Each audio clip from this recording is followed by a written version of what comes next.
Saudações em Cristo, queridos e amados irmãos e ouvintes. É um prazer muito grande, meus irmãos, poder estar convosco em mais uma rica oportunidade, tendo o santo privilégio de poder vos ministrar mais uma porção bíblica nesta oportunidade. Queridos e amados irmãos, é uma alegria muito grande toda vez que nós temos a oportunidade de contatar com vocês através do canal Bíblia em Foco. E constitui-se para mim um momento de muita alegria por saber que nós juntos, irmanados, imbuídos no mesmo sentimento, vamos estar usufruindo da palavra de Deus. Minha gratidão a Deus pela sua família, pela sua vida, e a minha gratidão a Deus por tudo que você representa e é para Deus e para o canal Bíblia em Foco. Minha gratidão a Deus por todos aqueles que têm contribuído financeiramente com o meu ministério e com o ministério do canal Bíblia em Foco. Minha gratidão a Deus com aquelas pessoas que também têm orado em nosso favor e que têm estendido as mãos de uma forma ou de outra para que o canal exista e para que o canal possa prosseguir no intuito e no objetivo de levar a santa e bendita palavra de Deus. Quero agradecer a Deus por todos vocês e pedir a Deus que Deus multiplique sobre vocês a bênção espiritual, financeira, material, conjugal, profissional, e que Deus possa, nesses momentos que estamos vivendo, continuar nos guardando e nos blindando pelo seu bendito e precioso sangue. Doravante nós vamos estar estudando mais uma porção doutrinária do assunto que nós começamos no primeiro vídeo, relacionado ao obreiro aprovado, o chamado e a sua devoção. E para nós não perdermos tempos, nós já vamos de imediato para o vídeo, agradecendo a Deus porque aqui no estado do Rio Grande do Sul nós estamos nesse momento usufruindo de uma chuva calma, mansa, seródia, uma chuva maravilhosa que Deus tem mandado sobre o estado, e que Deus possa também estar com os olhos voltados para os estados da Federação Brasileira onde vocês estão morando. Que a bênção de Deus vos alcance, meus amados, nesse mundo grande e gigante de Deus. Que aonde quer que você esteja, a comunhão do amado Espírito Santo possa pairar, possa tomar conta do ambiente que você estiver, no momento que nós estivermos ministrando essa porção da palavra de Deus. Nós vamos dar sequência em um segundo vídeo sobre o obreiro aprovado, seu chamado e a sua devoção. No último vídeo nós paramos exatamente aqui onde nós vamos estar dando continuidade. Hoje nós vamos estar falando sobre como Deus chama alguém para a sua obra. Como que Deus chama alguém para a sua obra? Essa é a primeira pergunta do nosso início de fala nessa segunda parte, segundo rol desse estudo maravilhoso doutrinário. Isso é um conjunto de doutrinas, irmãos. Eu tenho dito, não são estudos. Isso aqui é uma forma estatutária de se nortear uma igreja, um ministério, a sua vida cristã, está certo? Então nós vamos falar sobre como Deus chama alguém para a sua obra. Primeiro, através de profundas impressões no espírito e na alma. Quando nós verdadeiramente sabemos que Deus nos chamou para a sua bendita obra e para o precioso ministério do chamado e vocação pastoral, ou de um cargo, uma função dentro da igreja, do ministério funcional ou do ministério, enfim, eclesiástico, nós temos a profunda convicção e temos uma profunda impressão no espírito e na nossa alma, um sentimento que nos faz entender, crer e estar ciente de que Deus verdadeiramente nos chamou. Então, como que Deus chama alguém para a sua obra? Em primeiro lugar, você tem que sentir uma impressão profunda e uma convicção verdadeira de que você verdadeiramente foi chamado. E isso você tem que sentir na sua alma e no seu espírito. Então isso tem que comunicar com o Espírito de Deus. Você tem que estar convicto, você tem que estar certo, você tem que estar completamente, como é que eu vou dizer assim para você, convicto de que verdadeiramente você foi alguém chamado para a obra de Deus. Caso contrário, você vai ter muito prejuízo. Caso contrário, você vai viver de uma ilusão ou de uma vida ilusória no ministério eclesiástico. Você vai entrar para a obra do ministério como que se você fosse alguém chamado, mas você foi enganado por si próprio, porque você não sentiu essa impressão profunda nem na tua alma, nem no teu espírito. O Espírito de Deus não comunicou com a tua alma, com o teu espírito profundamente. Você não sentiu essa impressão de que verdadeiramente você era um homem chamado. Isso é um problema, porque uma vez que é chamado, chamado para sempre. Uma vez que é chamado, chamado para sempre, está guardado e protegido pelo poder de Deus. Uma vez que é convencido do chamado, vive aquela vida que não tem, você sente que quando a pessoa toma o púlpito da igreja, quando a pessoa vai a falar, quando a pessoa toma o momento, aqui nós já começamos aqui a aquecer a turbina e eu já sinto de Deus e você já sente que tem algo nessa palavra.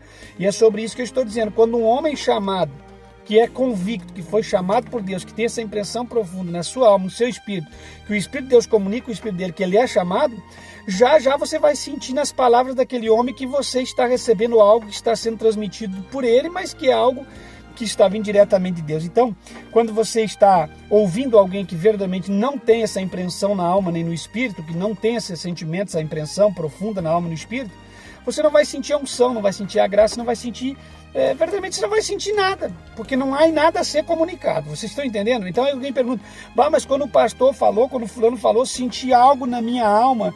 É porque verdadeiramente, irmãos, essa pessoa é um porta-voz do Evangelho. Ele está transmitindo aquilo que está sendo canalizado de Deus para ele está transmitindo para você. Então essa é a diferença. Então como Deus chama alguém para a sua obra? Através de profundas impressões no espírito e na alma. Segundo ponto, pondo desejo no coração. Se eu sou alguém que Deus me chamou para a sua obra, que eu entendo como que ele chama alguém para a sua obra, então eu vou sentir um desejo profundo no meu coração. Eu vou ter um desejo no meu coração que não foi posto por homem, nem impulsionado pela mãe, pelo pai ou por alguém dessa vida. Mas é um desejo, meus irmãos, impulsionado e colocado pelo próprio Deus. E como foi Deus que colocou esse desejo no seu coração, ninguém pode arrancar. E como foi Deus que colocou esse desejo, aquele desejo é como combustível que te impulsiona para que você tenha sentimento e vontade de fazer a obra de Deus. É isso que eu quero compartilhar com vocês. Eu me lembro que quando eu fui chamado para a obra de Deus, a minha maior paixão era estar pregando. Por isso que ainda hoje eu sinto muito de Deus quando transmito. Porque era algo sobrenatural, o desejo, a vontade e a força que eu tinha para fazer a obra de Deus, principalmente no sentido da pregação. Eu amava e amo até o presente momento pregar, ministrar, transmitir, passar o recado de Deus através da palavra. O recado, eu digo recado, é a Bíblia própria, porque Deus não é Deus de recado, vocês estão entendendo? Deus é Deus de mensagens, Deus é Deus de palavra. Deus não é um menino de recado. Mas às vezes a gente, por força de expressão, a gente acaba falando. Mas então entenda uma coisa, esse desejo no coração seu tem que ser posto pelo próprio Deus. Porque se for por você ou por alguém da sua família impondo, você não vai ser sustentado ministerialmente falando, tá entendendo? Então, como Deus chama alguém para a sua obra? Terceiro ponto, através de profecias transmitidas por pessoas confiáveis. Aqui quando eu falo de profecias, eu não falo dos falsos profetas, eu não falo das profetadas ou das profeteias que alguém está transmitindo ou exercendo nos últimos dias. Estou falando de um profeta completamente usadíssimo por Deus, que está sendo inspirado por Deus no momento em que Deus está inspirando o coração dele, do dom da profecia, e ele profetiza no momento o ministério para aquela pessoa. Então, a partir daquele momento ali, aquela profecia, através daquela profecia, é confirmada o ministério daquela pessoa, como era na igreja primitiva, no tempo da igreja dos apóstolos de Cristo, estão entendendo? E em quarto ponto, como que Deus chama alguém para a sua obra? Por intermédio de lideranças cristãs. Não no caso de apadrinhamento, que eu queria deixar bem claro. Não estou falando liderança cristã chamando alguém no caso de apadrinhamento. O camarada é pai, quer colocar o filho no ministério. O camarada é tio, quer colocar o sobrinho no ministério. Ou o camarada é pastor e para que ele seja jubilado, continue ganhando uma boa jubilação, coisa natureza, e coloca alguém que nem parente é, mas que é alguém criado ali, alguém forjado, formado por ele, porque tem que ser aquele para assim, não estou falando de apadrinhamento. Eu estou falando de pessoas que são colocadas no ministério por intermédio de lideranças sadias, de lideranças bíblicas, de hoje em dia uma crise de liderança, porque a liderança hoje em dia, as pessoas são levantadas, todas, 98% das pessoas que foram levantadas nos últimos dias, tem muitos homens de Deus ainda, mas esse muito que eu digo no meio de tantos se perde, acabam sendo poucos. Mas o grande número, a maioria do número de pessoas, digamos que uns 95%, sem medo de errar, mais ou menos, não estou colocando um percentual, são pessoas colocadas no ministério por intenção e por nomeação de apadrinhamentos. Se a pessoa não tem um pistolão, como diz aqui no Rio Grande do Sul, não tem um padrinho, não tem um testa de ferro, um costela forte, uma costa forte, ele não vai a nada. E se na família dele, porventura, não tem ninguém que é cristão ou obreiro, ou que faz parte do ministério, ou tem um ministério pastoral, principalmente na Assembleia de Deus, que é onde reina isso, que nessas outras igrejas mais tradicionais, se não tem alguém da família, ele nunca vai ser um pastor. Eu cansei de ouvir de pessoas dizer, você não vai ser porque você não tem ninguém da sua família. E isso, às vezes, pessoas lançam e dar para vos entristecer. Mas quando Deus vos chama para o ministério, Ele não está contando com isso, Ele quebra algumas regras e faz com que isso aconteça na sua vida. E se o diabo ou algumas pessoas tentarem de uma forma ou de outra impedir, ele vai abrir uma outra porta para que o teu ministério não seja barrado. Não sei se você está me entendendo. Então, meus irmãos, por intermédio de lideranças cristãs, só que hoje está muito complicado você ser nomeado ou alcançar ministério por intermédio de liderança cristã, porque existe toma lá e dá cá, existe a máfia, o sistema, você joga no meu time, você não joga. Então, o que eu queria dizer para vocês é o seguinte, que hoje as lideranças cristãs estão matando o ministério dos homens de Deus verdadeiro. Em vez de jogar para cima na plataforma eclesiástica os homens de Deus, não. Eles jogam os canalha, os vagabundos, os amaziados, eles jogam as pessoas sem crédito e sem caráter na plataforma para cima e fazem com que eles subam. E os homens verdadeiros de Deus, eles jogam para baixo, fazem os sucumbir, fazem os cair, derrubam, não reconhecendo ou até mesmo pisando em cima da cabeça para derrubar. Então essa é a grande realidade que nós encontramos hoje a nível ministerial. Homens de Deus são resistidos e homens sem caráter e sem moral espiritual são levantados. Por quê? Porque esses homens vão fazer a vontade dessa liderança caída da última hora. Então não está funcionando, porque pela Bíblia Sagrada e pelos moldes da igreja primitiva, quem tinha que subir eram os homens de caráter ilibado. Quem são os homens de caráter ilibado? Os homens marido de uma só mulher, os homens que zelam na doutrina e na palavra. Os pastores hoje que sobem não são homens que vão zelar por doutrina ou que amam a verdade da palavra, não.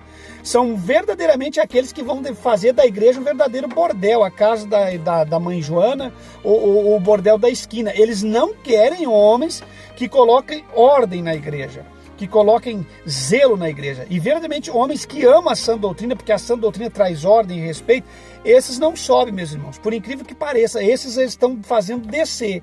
E nessa última hora da igreja, eles fazem subir todo tipo de líder que vá concordar com eles, que é uma liderança fraca, doente e caída. Vocês estão entendendo? Então tenham muito cuidado para você não sofrer uma depressão por causa do ministério, porque você sonha, você busca, você ora, você espera e os líderes vão te botando para trás e você acha que aquilo ali é o tempo de Deus. Não é o tempo de Deus, não. Esses líderes são espertos, são sagazes, são perspicazes, eles perceberam quem você é e não querem que você suba, então eles baixam você. E você vai acabar ficando depressivo. Porque eu sei, porque eu quase fiquei assim e Deus teve misericórdia minha alma, me livrou de tantas coisas. Então se eu estou vos ensinando é porque eu sei que eu não quero que você passe por onde eu passei. Então você fica naquela esperança de que Deus vai te honrar. E nessa igreja de hoje atual, nem o próprio Deus quer te honrar lá dentro, porque o teu perfil ministerial não pertence àquele negócio. Então Deus tem que te tirar para poder te usar. Vocês estão entendendo? Não é tirar caso que eu estou aconselhando uma rebelião. Vocês vão me entender. Você tem que se retirar de uma maneira educada, de uma maneira madura, de uma maneira eficaz e permanecer aos pés de Cristo, fazendo parte da verdadeira igreja e continuar pregando o verdadeiro e santo evangelho. Escondido numa caverna, congregando numa congregação de bairro, não sei aonde, mas você precisa ser idôneo na tua vida ministerial. E você, se você continuar lá, ou você vai ter que se tornar alguém de acordo com o sistema e jogar no time deles e fazer as trocas do toma lá e dá cá e entrar no sistema, jogar no time ou sair fora. Porque se você permanecer, escuta o que eu estou dizendo com experiência vivida, se você permanecer fiel e daquele tipo de obreiro que nem o pastor Levi, que não se dobra doutrinariamente falando, não é que vai contender, tretar ou brigar, mas que não se dobra no sentido que recebeu de Deus a doutrina, que zela pela palavra, que zela pelos princípios, você não vai crescer. E você, se ficar lá, vai ficar depressivo e doente. Eu estou te dizendo, teu coração vai ficar angustiado, tua pressão arterial vai aumentar, você vai ficar hipertenso. Perdão. O problema da garganta, irmão, começa a mudar o clima e a garganta começa a atacar. Então você vai ficar hipertenso, você vai ficar com problemas cardiovasculares, você vai ficar com depressão, você vai ficar com problema nos nervos, você vai ter choque, algo extraordinário nos teus nervos, você vai começar a ficar depressivo, você vai enlouquecer se deixar. Muitos obreiros estão ficando doentes por causa de lideranças de igreja que não reconhecem o ministério deles. E eu quero vos poupar, porque de ministério, como eu estou falando de ministério eu entendo muito. Mas não é orgulho, é a experiência passada no deserto. Entende e sei, estou falando com muita propriedade. Então, por amor à tua vida espiritual, ao teu ministério, eu te digo o maior conselho: cuidado com o teu ministério. Não faça expectativas que nunca serão correspondidas. Não faça expectativas que jamais serão correspondidas. Não porque você não tenha condições e qualificações e qualidades. Você tem.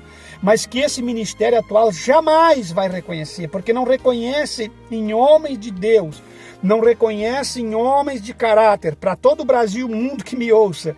Aramanda, Rabagá, Xanda, Rabagá. Eu tenho certeza que Deus está nesse negócio. Eu tenho certeza que muitos obreiros feridos vão ouvir o que eu estou falando, o que eu estou pregando. Eu tenho certeza que aonde alcançar o meu vídeo, o canal Biblifoco chegar, feridas de obreiros que estão expostas, abertas, serão curadas pelo azeite e pelo óleo, pelo vinho, que Deus vai colocar como remédio nessas feridas para cicatrizar, para fechar, porque estão abertas, expostas pelo que foi feito pelas lideranças e pelo que você viveu, por aquilo que você viveu, e você fez tantas expectativas e nenhuma delas foi realizada. Fica tranquilo, Deus é fiel. Tudo que Deus te prometeu, Ele é fiel para cumprir. Agora, aquilo que os homens te prometeram, eles não vão cumprir porque eles são falhos. E nessa igreja atual, você faz a expectativa e não é correspondido porque você tem um modo de pensar, um modo de viver e eles pensam de uma outra maneira. Então tenha muito cuidado. Se você não tem padrinho, se você não tem um pistolão, se você não tem alguém para te levantar, e mesmo você tendo, escuta o que eu vou dizer, irmãos, escuta o que eu vou dizer, aleluia, onde quer que você esteja me ouvindo nesse momento. Nesse mundo grande de Deus lindo, aonde não importa, nós não somos separados pelo Espírito, estamos separados pela câmera, pela tela, pela distância, mas no Espírito nós estamos unidos e irmanados. Escuta o que eu vou dizer, mesmo que você tenha um pistolão, alguém da família, mesmo que o teu pai seja presidente, no sistema que está montado dentro de uma Assembleia de Deus, no Deus é Amor, de uma igreja dessas grandes hoje em dia, neopentecostais, tradicionais ou tradicional, se você é de caráter e você ama as coisas com zelo e você vai bater de frente com o pecado, com toda a imundície que está sendo introduzido dos templos, você vai ser resistido pelo seu próprio pai, pelo seu próprio tio, pelo seu próprio presidente. Porque se você não jogar e não se amoldar ao sistema que eles estão implantando, você não cresce. Escuta o que eu estou te dizendo. Meus irmãos, quantas pessoas me chamaram de rebelde, me humilharam porque não conhecia a minha história. Eu tentei várias vezes, eu cheguei a trocar 3 vezes de igreja, sonhando que isso podia ser devido a algum ministério. Não, é um sistema que pairou e tomou conta das igrejas nesta última hora. Então é o seguinte, se você for um obreiro, que você tem aquele perfil doutrinário, que você não se dobra e não muda naquilo que você aprendeu, automaticamente você não vai crescer no ministério. Bom, como Deus chama alguém para a sua obra? Ele chama também alguns são chamados no ventre. Isso está em Gálatas 1:15. Muitos são chamados desde o ventre. Vamos ver aqui Gálatas 1:15. Vamos ler um versículo aqui para não ficarmos somente nas nossas palavras. Gálatas, apóstolo Paulo escrevendo aos Gálatas, o capítulo de número 1 e o versículo de número 15. Tá certo, meus irmãos? Vamos lá. Gálatas 1:15. Diz assim: Mas quando aprouve a Deus, que desde o ventre de minha mãe me separou e me chamou pela sua graça. Esse é o apóstolo Paulo falando, mesmo ele sendo um fariseu e fazendo parte do Sinédrio, ele tinha sido escolhido e chamado desde o ventre materno. Então, meus irmãos, aprendemos aqui nessa primeira porção como Deus chama alguém para a sua obra. Tivemos aí um pequeno corte, mas já restabelecemos de novo a nossa conexão. Fatores, meus irmãos, Deus não tem uma regra definida para chamar alguém. Tem pessoas que estabelecem uma regra, Deus não tem. Por isso que eu estou falando as várias formas de como Deus chama alguém, porque Deus não tem uma regra definida para chamar alguém. Entretanto, sempre que ele chama, dá à pessoa chamada a compreensão do seu chamamento.